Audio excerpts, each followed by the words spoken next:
রাজনীতিটা হয়ে গেছে হয় নেতার বাড়ি অথবা মন্ত্রীর বাড়ি বা মন্ত্রীর অফিস। জুলাই সনদ নিয়ে দৃষ্টিভঙ্গির সমস্যা আছে। যদিও গণভোট কিভাবে হয়েছে, কোন পদ্ধতিতে হয়েছে, এটা নিয়ে নানা প্রশ্ন আছে। ব্যাংকের টাকা লোপাট করে বা বিদেশে পাচার করে তাদের ধরা যায় না, কিন্তু এই 10,000 5,000 টাকার জন্য কৃষকদের থানায় নিয়ে যাওয়া হয়, গ্রেপ্তার করা হয়। যে অন্তর্বর্তী সরকারের তো নীতি নির্ধারকরাই পুলিশের বিরুদ্ধে সবসময় বয়ান দিতেন যে এই পুলিশ হচ্ছে ফ্যাসিবাদের পুলিশ। এ ব্যাপারে কিন্তু বিএনপি, জামাত ইসলাম, এনসিপি সবাই এক জায়গায় সবাই এক জায়গায়। কারণ আহ, কারণ এটা মনে করছে তাদের সবার লাভ। তারাই আবার পুরনো বন্দোবস্তের কাছে ফিরে যাচ্ছেন, পুরনো নেতাদের কাছে ফিরে যাচ্ছেন যারা বিএনপির মনোনয়ন পাননি।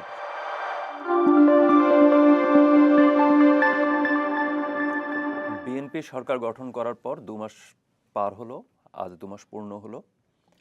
এই সময়টাতে নানা ধরনের চ্যালেঞ্জ আছে, সামনে আরও দিন পড়ে আছে। সব মিলে আসলে এই 2 মাস নতুন এই সরকার কি করলো, কতটুকু করতে পারলো, কতটুকু সাফল্য ব্যর্থতা, এই জিনিসগুলো নিয়ে আমরা আলাপ করব। আমাদের সঙ্গে আছেন চর্চা সম্পাদক সোহরাব হাসান। এই যে 2 মাস পেরিয়ে গেল, আজ 2 মাস পূর্ণ হলো, কেমন করলো আসলে নতুন সরকার? যে কোনো সরকারের জন্য 2 মাস কিন্তু খুব বেশি সময় না, নয়। বেশি সময় তার না। কার্যক্রম মূল্যায়ন, তার পরিকল্পনা বাস্তবায়ন ইত্যাদি, এটা খুবই কম সময়, বলা যায় যে শিশু সময়। তো শিশু সময়ের একজন পরিপক্ক মানুষের মতো তাকে মূল্যায়ন করা যায় না। আমি বলবো যে বিএনপির যাত্রাটা ভালোই হয়েছিল যখন শুরু করলো। আর সেটি হচ্ছে এ কারণে তারা অনেকগুলো পদক্ষেপ নিল, যেটা জনবান্ধব পদক্ষেপ। এর মধ্যে উল্লেখযোগ্য হলো যে সরকার গঠনেরও আগে বিএনপি বলল যে আমরা আর শুল্কমুক্ত গাড়ি নেব না, আমাদের এমপিরা শুল্কমুক্ত গাড়ি নেবে না, ফ্ল্যাট নেবে না, প্লট নেবে না। তো এটি কিন্তু বাংলাদেশের রাজনৈতিক সংস্কৃতিতে 3 দশক ধরে চলে আসা কোনো দলে কিন্তু ছাড়েনি। বিএনপি এর আগেও একাধিকবার ক্ষমতায় ছিল, কিন্তু তারাও কিন্তু এই সুবিধাটা নিয়েছে।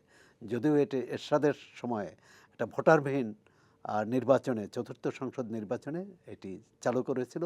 এই যারা নির্বাচিত হয়েছে তাদেরকে এক ধরনের উৎকোচ দেওয়া, এবং সেটা চলে আসছিল।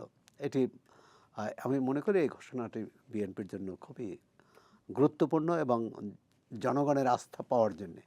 দ্বিতীয়ত তারা বলল যে এই যে কর্মসূচিগুলো নিয়েছে জনবান্ধব, কৃষক কার্ড আছে, কৃষক কার্ড, ফ্যামিলি কার্ড, এর চেয়েও 10,000 টাকা পর্যন্ত কৃষি ঋণ মওকুফ, সুদ সহ। এটিও মনে করি যে অনেক দিন এর আগেও 2-1 বার করেছে, আওয়ামী লীগ একবার করেছে, বিএনপিও করেছে, কিন্তু অনেক দিন পর এরকম কৃষি ঋণ মওকুফ করা হলো। কারণ আমরা দেখি যে যারা হাজার হাজার কোটি টাকা ব্যাংক থেকে নিয়ে ব্যাংকের টাকা লোপাট করে বা বিদেশে পাচার করে তাদের ধরা যায় না, কিন্তু এই 10,000 5,000 টাকার জন্য কৃষকদের থানায় নিয়ে যাওয়া হয়, গ্রেপ্তার করা হয়।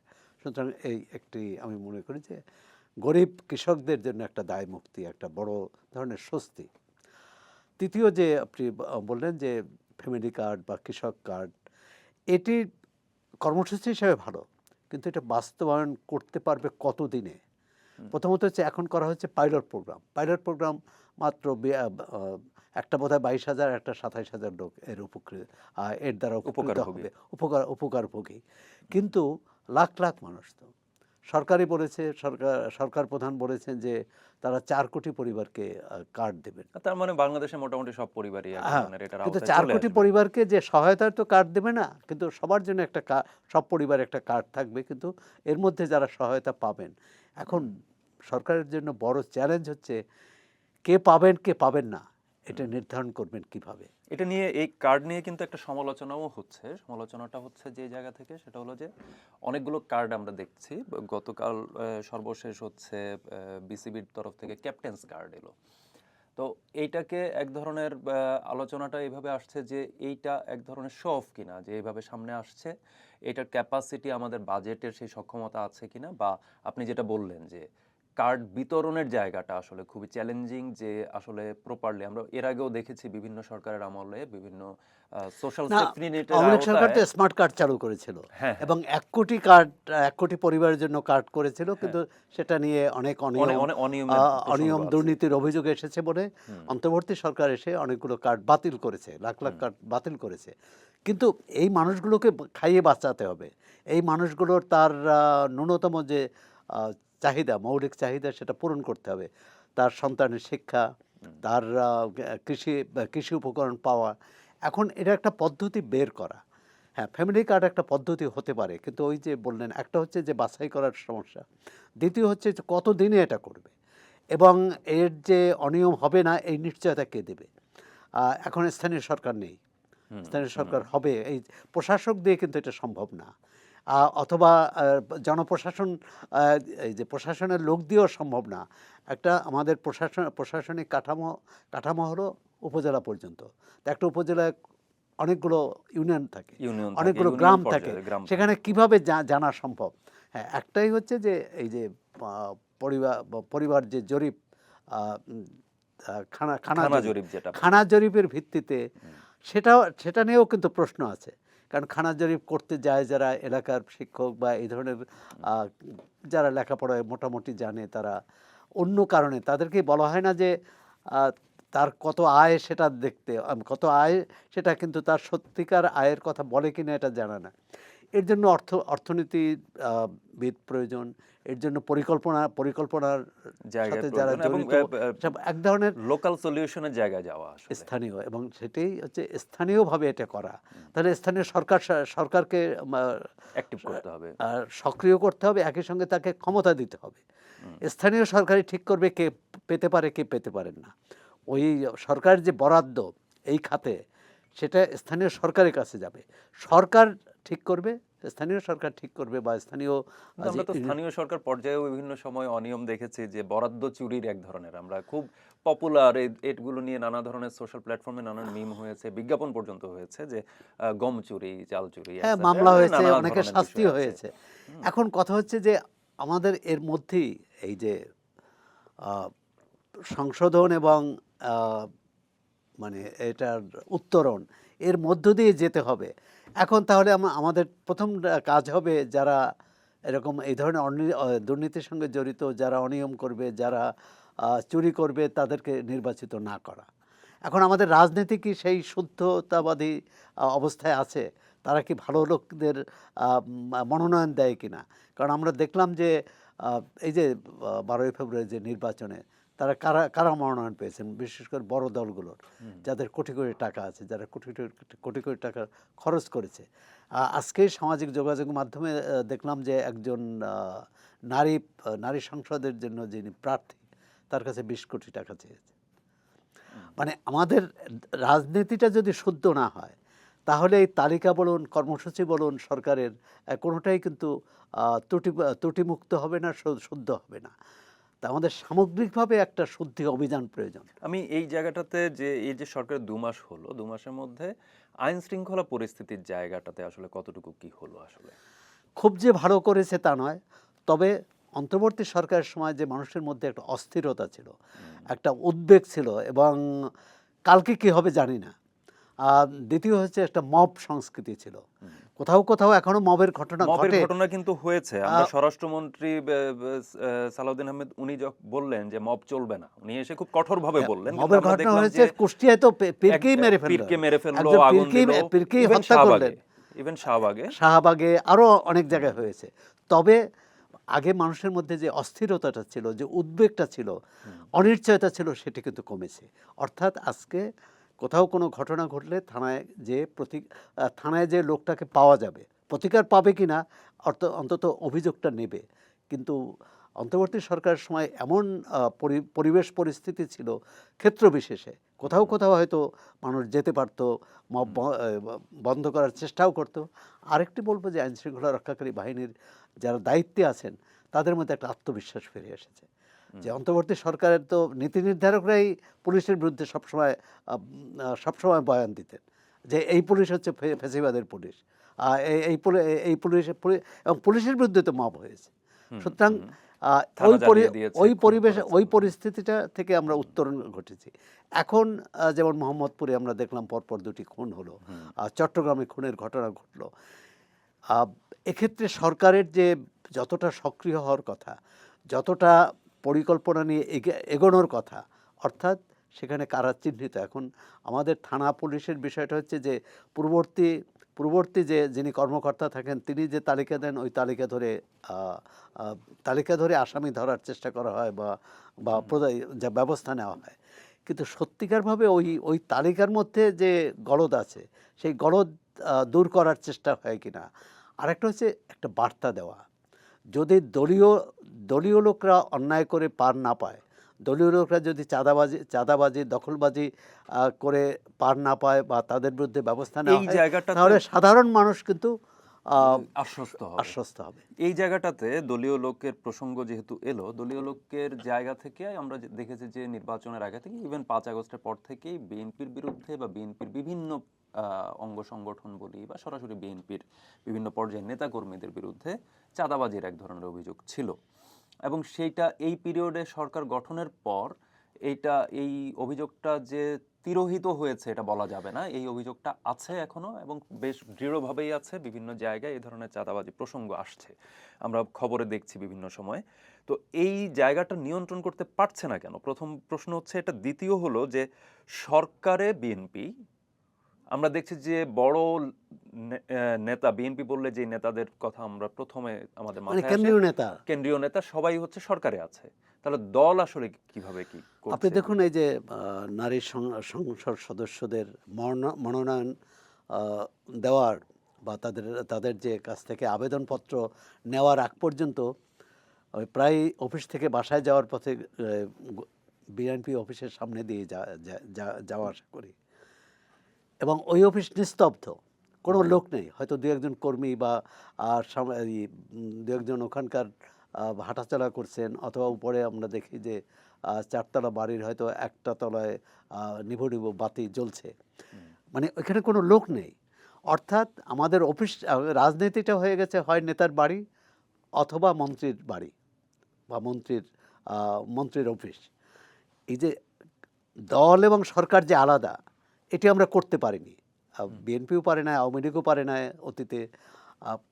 এর কারণটা হচ্ছে যে এই যে আপনি বললেন যে কেন্দ্রীয় নেতারা, দল কারা চালাবেন? কেন্দ্রীয় নেতারা তো সব সরকারে করেন, তারা দলকে কখন সময় দিবেন? দিচ্ছেন না। এবং না দেওয়ার কারণে এই যে সুযোগ সন্ধানী যে দলের নেতাকর্মী যারা, তারা নানাভাবে হয় প্রশাসনকে প্রভাবিত করেন, নাহলে এলাকায় চাঁদাবাজির সাথে জড়িত হয়ে পড়েন, এবং এক ধরনের আমরা ধরেন বাংলাদেশে বেকারত্ব ভয়াবহ, এবং অনেকেই ভাবেন যে তাহলে কোনোভাবে সরকারি দলের সাথে যুক্ত হতে পারলে বোধহয় একটা সংস্থান পাবে, একটা চাকরির মতো হবে। তো এই অবস্থা তো দীর্ঘদিন চলে আসছে। আমরা আশা করেছিলাম যে বিএনপির বিশেষ করে নির্বাচনী ইশতেহার এবং প্রধানমন্ত্রীর বক্তব্যের এক ধরনের সেই পুরনো রাজনীতি থেকে বেরিয়ে আসার কিন্তু একটা প্রতিশ্রুতি ছিল, এবং নেতাকর্মীদের প্রতি তাদের আইন মেনে চলা, ভদ্র আচরণ, নমনীয়তা, এটি এক ধরনের তাদের নির্দেশনাও ছিল। সেটা কতটা পালন করেছে এই প্রশ্নটি এসেছে। তবে তাও বলবো যে সরকার গঠনের আগে বিএনপি নেতাকর্মীদের বিরুদ্ধে চাঁদাবাজি এবং দখলবাজির অভিযোগ যত তীব্র ছিল, এরপরে অভিযোগটা অতটা, এটা তো এই কারণেও হতে পারে যে যেহেতু বিএনপি সরকার, মানে এরাই ক্ষমতায়, একটু দ্বিধাবিভক্ত হতে পারে। কিন্তু তারপরও মানুষের মধ্যে যে চরম উদ্বেগ ছিল, উৎকণ্ঠা ছিল, এমনকি ভয় ছিল, সেটাই বোধহয় কমেছে। এখন এর মধ্যে আরও একটি কারণ আছে, সেটি হয়তো এরই মধ্যে হচ্ছে ইরান যুক্তরাষ্ট্র যুদ্ধ শুরু হয়ে গেল। তার যে অভিঘাত, সেটা কিন্তু আমাদের সমাজ জীবনে মারাত্মকভাবে পড়েছে। আজকে বিএনপি কর্মীকেও কিন্তু এই লাইনে দাঁড়াতে হচ্ছে, মানে এই সেই 150 গাড়ির পিছনে দাঁড়াতে হচ্ছে যে তেল পেতে হলে। এখানে কিন্তু কোনো শর্টকাট পথ নাই যে আগে যে স্টেশন থেকে তেল নিয়ে, এই ফিলিং স্টেশন থেকে তেল নিয়ে আসবে। সুতরাং এটাও একটু এই যে একটা বড় ধাক্কা খেয়েছে দলের নেতাকর্মীদের উপর, এর একটা প্রভাব পড়েছে, যে প্রভাবটি আমি বলবো যে ইতিবাচক প্রভাব। অর্থাৎ তাকে একটু সহনশীল হওয়া, তাকে একটু বেয়ারা না হওয়া, তাকে একটু বাইরে কি বলে বাড়াবাড়ি না করা, এরকম একটা মনোভাব লক্ষ্য করা যাচ্ছে। আপনার কথায় যেহেতু এলোই, জ্বালানি সংকটের প্রসঙ্গটা যেহেতু এলো, জ্বালানি প্রসঙ্গের একটা বিষয় হচ্ছে, সরকার থেকে বারবার বলা হচ্ছে সংকট নেই, তেল আসছে, জাহাজেই ছাড়লো, এই এসে ভিড়লো, এই তথ্যগুলো আমরা পাচ্ছি, মে মাসে আরও একটি জাহাজ আসছে। তো এই যে জায়গাটা, এটা এক ধরনের ভাষ্য, কিন্তু আমরা বাস্তবে দেখছি প্রতিটি পেট্রোল পাম্পের সামনে দীর্ঘ লাইন। আজও ফকিরাপুল হয়ে আমার অফিসে আসতে হয়, শত শত গাড়ি। ফকিরাপুলের পেট্রোল পাম্পের থেকে এটা শাহজাহানপুর ঘুরে মতিঝিল পেছন দিয়ে ওদিকটাতে চলে গেছে, লাইন এত লম্বা। সো এইটা ব্যাপকভাবে সামনে আসছে। আমরা চর্চাতেই একদম যারা ভুক্তভোগী, যারা ভাড়ায় হচ্ছে রাইড শেয়ার করেন, এই রাইড শেয়ার অ্যাপের সাথে যুক্ত বা অ্যাপের বাইরেও অনেকে আছেন, তাদের ভাষ্য গেল, তারা বলছেন যে এই জীবন চায় না, এর চেয়ে বিষ খাইয়ে হচ্ছে মেরে ফেলেন, এই ধরনের ভাষ্যও আমরা পাচ্ছি। এই যে বারবার বলা হচ্ছে যে সংকট নাই, কিন্তু আমরা দেখলাম যে আন্তর্জাতিক জ্বালানি সংস্থা তাদের যে প্রতিবেদন দিল যে ইরান যুদ্ধ যদি চলতে থাকে তাহলে সবচেয়ে ক্ষতিগ্রস্ত বা দুর্দশায় পড়তে যাচ্ছে যে দেশগুলো, তার তালিকায় শীর্ষের দিকে কিন্তু বাংলাদেশ আছে, জাপান আছে, এই দেশগুলো আছে, কারণ তাদের পুরোপুরি ইম্পোর্ট ডিপেন্ডেন্ট। প্রথমত থাকারই কথা, কারণ আমরা আমদানি নির্ভর এবং আমাদের জ্বালানির একটা বড় অংশটা আসে হরমুজ প্রণালী দিয়ে। আর সেটি আমরা ইরান থেকে তো আমরা তেল, মধ্যপ্রাচ্যের যে কোনো দেশ থেকে আমরা তেল আমদানি করি না কেন। আর যে বিষয়টি হচ্ছে যে এই যে মন্ত্রীদের অস্বীকৃতি, প্রথম হয়তো তারা ভেবেছিলেন যে এটা 2-4 দিনে সমস্যাটা কেটে যাবে, আমরা জনগণকে আশ্বস্ত করি, কিন্তু বাস্তবতা এবং মন্ত্রীর আশ্বাস বাণী এর মধ্যে তো কোনো মিল নেই। আমরা দেখলাম যে এই যে আপনি বললেন শত শত গাড়ি একটা স্টেশনের সামনে দাঁড়িয়ে থাকা, এবং আমি একজন রাইড শেয়ারকে জিজ্ঞেস করলাম যে ক ঘন্টা দাঁড়িয়ে আছেন, বলছে 4 ঘন্টা, এবং 4 ঘন্টার পর তার হয়তো মানে স্টেশন কাছাকাছি যেতে আরও 1 ঘন্টা লাগবে, এরপর যে পাবেন তার নিশ্চয়তা নেই। এবং আমাদের মানে অনেকেই কিন্তু এই অভিযোগ যে, এবং অনেকে গাড়ি বের করেন না, কিন্তু তারপর মন্ত্রীরা যখন বলেন, প্রথমত হচ্ছে এখানে তদারকির অভাব। হ্যাঁ, এই যে অস্থিরতা বলছেন বা আতঙ্কের কারণে অনেকে বেশি কিনছে, এটা অস্বাভাবিক নয়, যদিও কেনা উচিত না। এই ধরনের সংকটে সবাইকেই সাশ্রয়ী হওয়া উচিত, সবাইকে সংযমী হওয়া উচিত, এবং আমি বেশি কিনলে আরেকজনে যে বঞ্চিত হবে এই মানসিকতা, এই বোধটা আসা উচিত। কিন্তু আমাদের অনেকের মধ্যে এই বোধটা নেই, ভাবে যে টাকা থাকলে তিনি যথেচ্ছ বিদ্যুৎ খরচ করতে পারেন, টাকা থাকলে তিনি যথেচ্ছ জ্বালানি খরচ করতে পারেন। এই যে মানসিকতা, এই মানসিকতা থেকে বেরিয়ে আসা উচিত। তবে এক্ষেত্রে সরকারের পক্ষ থেকেও প্রধানমন্ত্রী দেখলাম যে বলছেন যে সবাইকে সাশ্রয়ী হতে, কিন্তু কোথায় সাশ্রয়ী হচ্ছে না। বরং দেখলাম যে শপিং মলগুলো 7টার মধ্যে বন্ধ করেছে, ঠিক আছে, কিন্তু স্কুলে যে অবস্থায়, এখানে স্কুলে অনলাইন অফলাইন ক্লাস চালু করে কতটুকু বিদ্যুৎ সাশ্রয় করতে পারবে, ওখানে তো বিদ্যুতের কনজাম্পশন আরো চলে আসছে তখন। হ্যাঁ, এবং সেখানে এই যে ব্যবস্থা করলো, পড়াশোনার যে ক্ষতি হলো, শিক্ষার যে ক্ষতি হলো, তার দায় নেবে কে? এখন এখানে সরকারের পদক্ষেপে কোনো সমন্বিত ব্যবস্থা আমরা দেখি না। আমরা দেখি যে এক মন্ত্রণালয় এক ধরনের সিদ্ধান্ত নেয়, সেই সিদ্ধান্তটাই এসব জ্বালানির যেহেতু এটি সরকার তো কোনো টাস্ক ফোর্সও করেনি বা কোনো একটা কমিটি করেনি। সংসদে সবচেয়ে যে অবাক কাণ্ড সেটা হচ্ছে যে এরকম একটা জ্বলন্ত সমস্যা নিয়ে সংসদে কোনো মুলতবি প্রস্তাব আনা হয়নি। মুলতবি প্রস্তাব একদিন নাকি আনা হয়েছে, সেটা গ্রহণ করা হয়নি। আর সেটা গ্রহণ করা হয়নি বিধির কথা বলে, যে বিধিতে এটি আনার কথা ছিল সেটা আনা হয়নি। এরপর বিরোধী দলের পক্ষ থেকেও এই জ্বালানি সংকট নিয়ে মুলতবি প্রস্তাব, মানে কি অন্য সব বিষয়ে বাদ দিয়ে জাতীয় যে সংকট বা যে সবচেয়ে গুরুত্বপূর্ণ বিষয় সেটা নিয়ে আলোচনা করা, কিন্তু সেটা বিরোধী দলের কেউ এটা উত্থাপন করেনি। আর সরকারি দল তো চাইবেই যে এই তাদের ব্যর্থতাটা যাতে কম মানুষ জানুক, কিন্তু এটি একটি, এবং তারা দেখলাম যে বিরোধী দলের যে ভূমিকা, তারা একমাত্র জুলাই সনদ নিয়ে আছেন। জুলাই সনদ অবশ্যই আলোচনা করতে হবে, কিন্তু জুলাই সনদ আমি এক সপ্তাহ পরও আলোচনা করা যেতে পারে, কিন্তু জ্বালানি সংকট নিয়ে কিন্তু আজকে আলোচনা করতে হবে, আজকে ব্যবস্থা নিতে হবে, না হলে এই যে লাখ লাখ মানুষ রাস্তায়। সমন্বয়ের অভাব যেটা আপনি বললেন, একটা উদাহরণ যদি একটু বলা যায়, সেটা হচ্ছে যে আমরা দেখলাম যে জ্বালানি সংকটের কারণে, গ্যাস সংকট বা এটার কারণে হচ্ছে একদিকে বলা হচ্ছে গ্যাস, ডিজেল এটসেট্রা, এটার জায়গা থেকে বলা হচ্ছে যে কৃষিতে ওদিক দিয়ে হচ্ছে আমি সেচের জন্য হচ্ছে এটাকে রাখবো। এদিকে আমরা দেখলাম এই সংকটের কারণে হচ্ছে সার কারখানা কিছুদিনের জন্য বন্ধ রাখা হলো। এখন কৃষক সেচ দিতে পারছে কিন্তু সার পাচ্ছে না, তাহলে কৃষিটা হবে কি করে? মানে এই যে না, এই ধরনের এমনি কিছু আমাদের সার কারখানা বেশিরভাগই বন্ধ হয়ে বন্ধ বন্ধ থাকে, আছে। উৎপাদন মৌসুম আর সামনে। যেটা চালু ছিল সেটাও বন্ধ থাকা, এটা খুবই উদ্বেগের।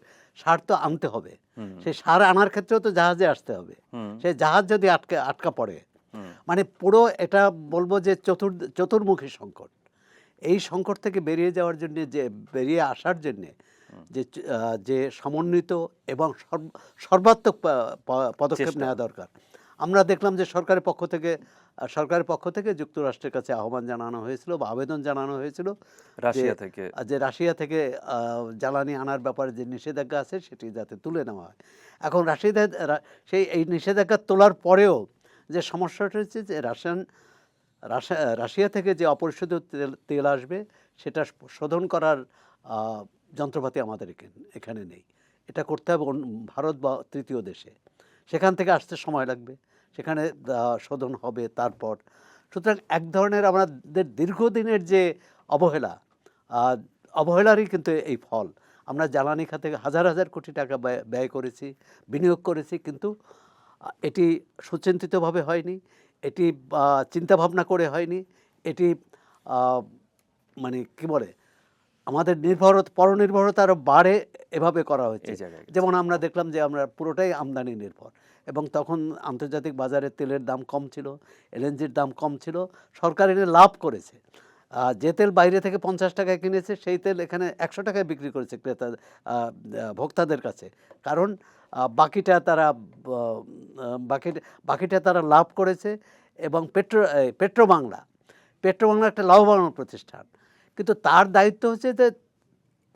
দায়িত্ব হচ্ছে যে বাইরে থেকে তেল এনে বা জ্বালানি এনে বাংলাদেশ ভোক্তাদের কম দামে দেওয়া উচিত। আর এখন যে পরিস্থিতি তৈরি হয়েছে সেটা হচ্ছে জ্বালানি তেলের দাম বেড়েছে প্রায় দ্বিগুণ, কিন্তু সরকার এখনও দাম বাড়ায়নি। এটা এটি ইতিবাচক, কিন্তু এটা কতদিন রক্ষা করতে পারবে? কতদিন রাখতে পারবে? আবার এই জ্বালানি তেলের দাম না বাড়ানোর কারণে প্রতিদিন 200 কোটি টাকা ভর্তুকি দিতে হচ্ছে। এই যে প্রতিদিন 200 কোটি টাকা ভর্তুকি, এটা আমরা কতদিন এটা সামাল দিতে পারবো? সেটাও কিন্তু আবার জনগণের পকেট থেকে আসবে, কারণ এই টাকাটা তো জনগণের পয়সা, জনগণের টাকা। জনগণকে ভর্তুকি দেওয়া হয়। সুতরাং এক খাতে আমরা ভর্তুকি দিলাম, অন্য খাতে জনগণের কাছ থেকেই নেওয়া হবে। এক্ষেত্রেও যদি যেটা যৌক্তিক সেটাই করা উচিত। এমন না যে জ্বালানি তেলের দাম বাড়ানোই যাবে না, আবার বাড়াতেই হবে সেটাও নয়। এখানে সরকারকে দেখতে হবে যে বাড়ালে সার্বিকভাবে অর্থনীতির লাভবান হবে না কমালে। এখন আমরা তেলের দাম বাড়ালাম না, কিন্তু তেল রাস্তায় পাওয়া যাচ্ছে না, তাহলে তো লাভ হলো না। যে আপনার এমন পদক্ষেপ নিতে হবে, এমন ব্যবস্থা করতে হবে যে তেল পাওয়া যাবে এবং জ্বালানির দামও বাড়বে না, আওতার মধ্যে থাকবে। জুলাই সনদের প্রসঙ্গ যেহেতু এলোই, জুলাই সনদ নিয়ে এক ধরনের কি মানে স্থিতাবস্থা বা এক ধরনের বাকবিতণ্ডা আমরা দেখছি, আগেও দেখেছি, কিন্তু এখন এটা আরেকটু বেশি মাত্রায়। 16টি অধ্যাদেশ বা আদেশ সেটা হচ্ছে বাতিলের খাতায় চলে গেছে। এই সব নিয়ে নানান অসন্তোষ। আমরা দেখলাম যে বিরোধী দল হচ্ছে একটা সমাবেশও করলো। তো তারা তো কর্মসূচি নিয়েছে 2 সপ্তাহের। এই যে জায়গাটা বিএনপি বারবার বলছে যে সংবিধানের মধ্য দিয়ে তারা এক ধরনের সংশোধনী নিয়ে জুলাই সনদ নিয়ে তারা আশ্বস্ত করছে যে তারা এটা করবে, কিন্তু আসলে কি হতে যাচ্ছে? এই সংকটের মূলে হচ্ছে জুলাই সনদ কতটা বাস্তবায়ন হবে না হবে তার চেয়েও বেশি হচ্ছে পারস্পরিক অনাস্থা। বিশেষ করে বিরোধী দল সরকারি দলকে বিশ্বাস করে না। তারা মনে করছেন যে যেহেতু বিএনপির 2/3 সংখ্যাগরিষ্ঠতা আছে, তারা গায়ের জোরে বা এই সংখ্যাগরিষ্ঠতার জোরে সব সিদ্ধান্ত নেবে, বিরোধী দলের আপত্তিকে, যৌক্তিক আপত্তিকে আমলে নেবে না। সরকারি দলের পক্ষ থেকেও এমন তাদেরকে আশ্বস্ত করা হয়নি যে এই যে নেবে না, এ কথাটা কিন্তু তাদেরকে পরিষ্কারভাবে বলতে পারছে না বা বলছে না। এখন জুলাই সনদ নিয়ে দৃষ্টিভঙ্গির সমস্যা আছে। মানে বিএনপি বলছে যে আমরা জুলাই সনদে সই করেছি, ওই সই পর্যন্ত আমরা বাস্তবায়ন করব। বিরোধী দল বলছে যে সই নয়, শুধু সইয়ের জুলাই সনদের ভিত্তিতে যে সাংবিধানিক আদেশ হয়েছে, সেই আদেশে যা যা যা লেখা আছে সেটা বাস্তবায়ন করতে হবে। এখন বিএনপি তো এটা রাজি নয়। তারা বলছে যে আমাদের তো নোট অফ ডিসেন্ট ছিল। এখন নোট অফ ডিসেন্ট, এক্ষেত্রে আমি বলবো যে বিএনপিকে আর একটু উদার হতে হবে, জনগণের মনের ভাষা পড়তে হবে। এটা শুধু বিরোধী দল দাবি করছে বলেই না, এই যে রাষ্ট্র কাঠামোর যে আমরা একটা স্বৈরতান্ত্রিক ব্যবস্থা যে আমরা এতদিন চালু করে এসেছি, এতদিন বহন করে এসেছি, সেটি চলতে পারে না। এখন সেটি কাটানোর উপায় কি? এই বিএনপি নোট অফ ডিসেন্ট দিয়েছে, ঠিক আছে, এবার নোট অফ ডিসেন্টের তারা দাবি যে তাদের নির্বাচনী ইশতেহারে যে যা আছে তার পক্ষে জনগণ রায় দিয়েছে। গণভোটও তো একটা রায়, পুরোপুরি গণভোটটাকে অস্বীকার করা যাবে না। যদিও গণভোট কিভাবে হয়েছে, কোন পদ্ধতিতে হয়েছে, এটা নিয়ে নানা প্রশ্ন আছে। এখন এই একটা বিশ্বাসের, একটা আস্থার পরিবেশ তৈরি করতে হবে। আর গণতন্ত্র হচ্ছে একলা চলা নয়, গণতন্ত্র হচ্ছে সবাইকে নিয়ে চলা। সেখানে সংখ্যাগরিষ্ঠের মত অবশ্যই প্রতিষ্ঠিত হবে, কিন্তু এর অর্থ না সংখ্যালঘিষ্ঠ যারা বিরোধী দল তাদেরকে পুরোপুরি অস্বীকার করা হবে। তা আমরা আশা করি যে এক্ষেত্রে একটা দু তিনটা মৌলিক বিষয় আছে। এক হচ্ছে উচ্চকক্ষের নির্বাচনটি কি পদ্ধতিতে হবে। বিএনপির প্রস্তাব বা দাবি হচ্ছে এটি নিম্নকক্ষের আসনের ভিত্তিতে হবে। তাহলে সেটি কিন্তু একটি বর্ধিত বিএনপি, একটি বর্ধিত উচ্চকক্ষ, একটি বর্ধিত বিএনপির সভা হবে, বিএনপির একটি বর্ধিত সভা হবে। কিন্তু এখানে যদি ভোটের ভিত্তিতে হয়, মানে নিম্নকক্ষের ভোটের ভিত্তিতে হয়, তাহলে এক হচ্ছে বিরোধী দলের আসন সংখ্যা বাড়বে, কারণ ভোটের ভিত্তিতে হলে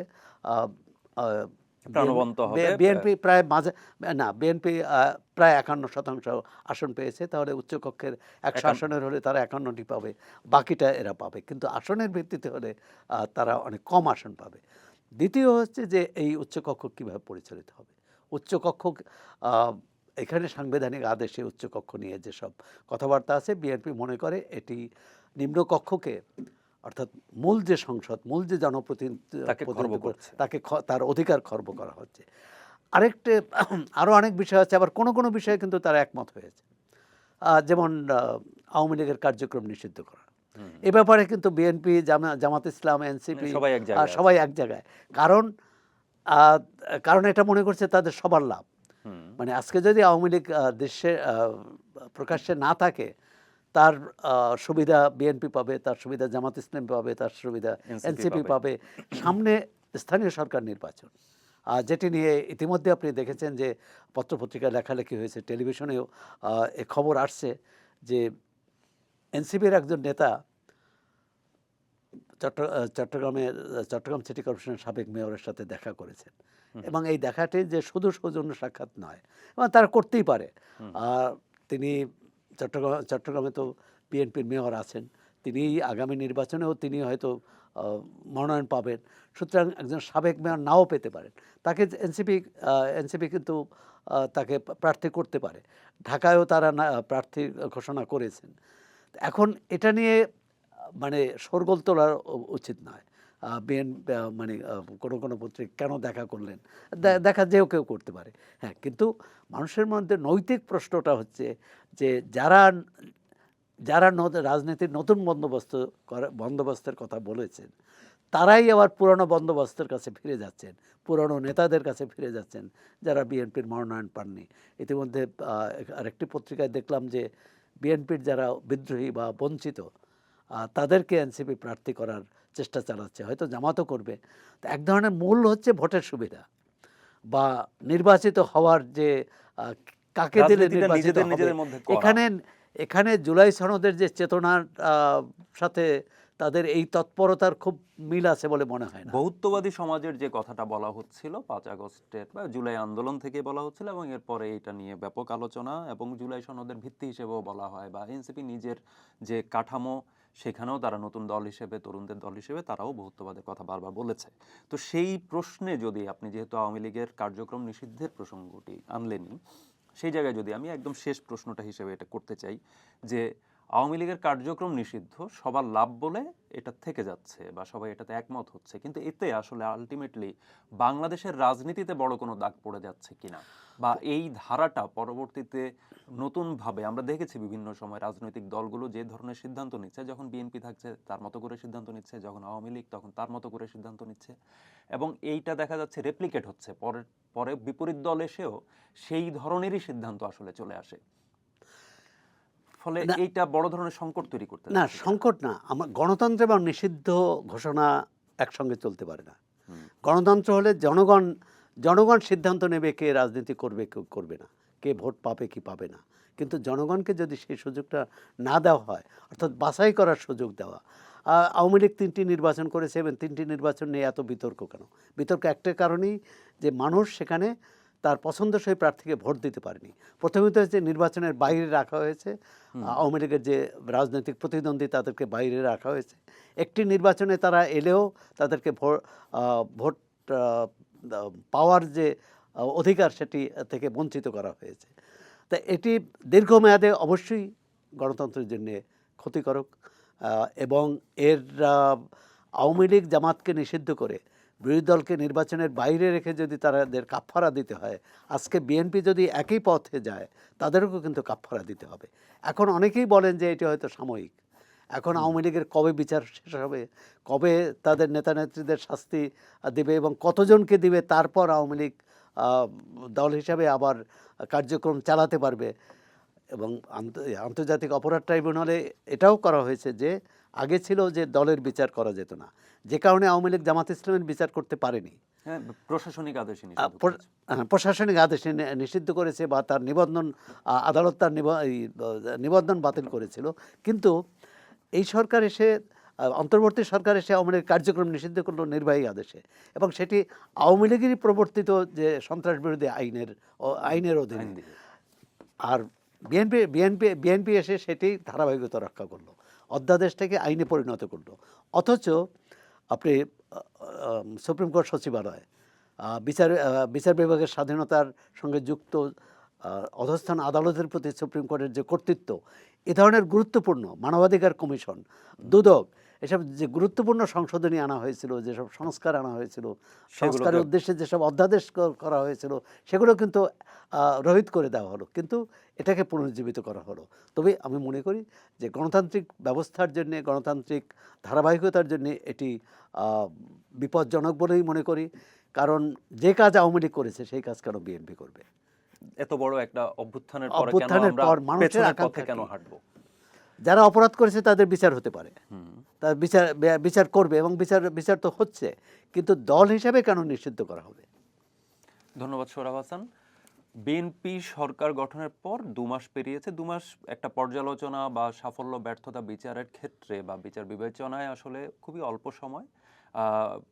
আমরা জানি যে বিএনপির একটি 180 দিনের একটা কর্মসূচি আছে।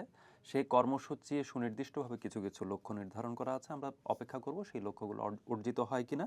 পাশাপাশি বেশ কিছু প্রশ্ন আছে, আইন শৃঙ্খলা পরিস্থিতি নিয়ে কিছু প্রশ্ন আছে, যে মব নিয়ে স্বরাষ্ট্রমন্ত্রী বক্তব্য দিয়েছেন, জোরালো বক্তব্য দিয়েছেন, এবং আমাদের কাছে মনে হয়েছিল সেটা আন্তরিক জায়গা থেকেই করেছিলেন। সেই মব আমরা হতে দেখেছি, আগের তুলনায় কমেছে, কিন্তু এখনো মব হচ্ছে। পাশাপাশি নানা ধরনের বিষয়াদি আছে, যেমন জ্বালানি সংকটের প্রসঙ্গটি আছে। এক্ষেত্রে এক ধরনের লুকোছাপা চলছে বলেই আসলে সাব্যস্ত করা যায় যে সংকটটা আসলে কোন মাত্রার, কিভাবে এর মীমাংসা করা যায়। সোহরাব হাসান বললেন যে কিছু সমন্বয়হীনতা দেখা যাচ্ছে, মন্ত্রণালয়গুলো যেন নিজের মতো করে সিদ্ধান্ত নিচ্ছে, এক মন্ত্রণালয়ের সাথে আরেক মন্ত্রণালয়ের সিদ্ধান্ত কোনো কোনো ক্ষেত্রে হয়তো মিলছে না, যে কারণে সমস্যা সমাধানের বদলে আরেকটু জটিল হয়ে যাচ্ছে। এই জায়গাগুলো নিশ্চয়ই দেখবে। আর বিএনপি সরকারে আছে, দলেও আছে, দল এবং সরকার গুলিয়ে ফেলছে কিনা বা দল আসলে সরকারের সাথে মিলে যাচ্ছে কিনা, এই মিলেমিশে গেলে কিন্তু সেই পুরনো পন্থার দিকেই হাঁটা হবে। আওয়ামী লীগের কার্যক্রম নিষিদ্ধের প্রসঙ্গটি এলো, সোহরাব হোসেন খুব সুস্পষ্টভাবে বললেন যে এই নিষিদ্ধকরণ এখনকার যে রাজনৈতিক দলগুলো সচল যারা যারা সংসদে আছে তাদের সুবিধার জন্য, এই কারণে তারা একমত হয়ে আসলে কাজটা করছে, কিন্তু এটা ভবিষ্যতে বড় সংকট তৈরি করতে পারে। এই জায়গা থেকে একটা গণতান্ত্রিক রাস্তায় বাংলাদেশ নিশ্চয়ই হাঁটবে, বিএনপি নেতৃত্বাধীন সরকার সেই অনুযায়ী পদক্ষেপ নেবে, এই প্রত্যাশা। আপনারা কি ভাবছেন জানান চর্চার ইউটিউব চ্যানেল এবং ফেসবুক পেজের কমেন্ট বক্সে।